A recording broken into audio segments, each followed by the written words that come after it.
मुंबई के खेतवाड़ी इलाके में भगवान गणेश की 32 फीट ऊंची प्रतिमा इस साल मुख्य आकर्षण का केंद्र बनी हुई है। पहलगाम आतंकी हमले के बाद शुरू किए गए ऑपरेशन सिंदूर से प्रेरित भगवान गणेश की इस मूर्ति को राष्ट्रीय ध्वज तिरंगा, सुदर्शन चक्र और सिंदूर की कटोरी पकड़े हुए दिखाया गया है, जो आतंकवाद के खिलाफ भारत की लड़ाई का प्रतीक है। मूर्ति के चारों ओर रखी मिसाइलें और मिशन से जुड़े प्रमुख लोगों के बैनर भी पंडाल की इस थीम का हिस्सा हैं, जो देश की शक्ति और साहस को दिखाते हैं। इस साल हम लोग ने मिशन ऑफ सिंदूर उस थीम पे ऊपर हमने गणेश जी की मूर्ति प्रमरित की है और ये 32 फीट की मूर्ति है। और इस तरह से जैसे हमने आप देख रहे हो कि गणेश जी है, हमने जो बहुत बड़े मिशन पे फतेह हासिल किया हमारी इंडियन डिफेंस फोर्स ने, तो जिस तरह से मिशन का नाम है मिशन सिंदूर, तो उसी तरह से गणेश जी के हाथ में कटोरी है जिसके हाथ में मिशन है।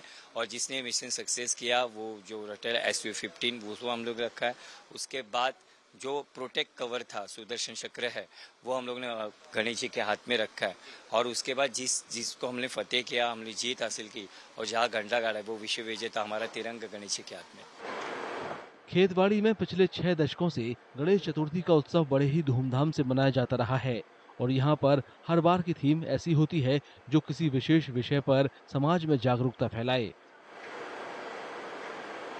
ये साल 68वां साल सेलिब्रेट कर रहा है और उसके बाद ये मंडल की स्थापना 1948 की है। और हर साल हम सामाजिक विषय लेके ही चलते हैं क्योंकि गणेश उत्सव बना ही सामाजिक के लिए। तो अगर हम सामाजिक सब्जेक्ट नहीं रखेंगे तो इतना बड़ा झांकी है जैसे ये, तो थोड़ा बार आचार विचार का लेन देन होगा। और तिलक जी ने इसी की विचार से रखा था क्योंकि आज़ादी के उद्देश्य से हम चले थे, तो अभी ये तो बहुत बड़ी चीज़ है, तो इसलिए और गए साल हम लोग ने वर्ल्ड कप रखा था जिसने विश्व विजेते हुए थे, उसी थीम पे हम लोग ने किया था। तो ये इस बार भी एक अच्छा मिशन सिंदूर मिला है।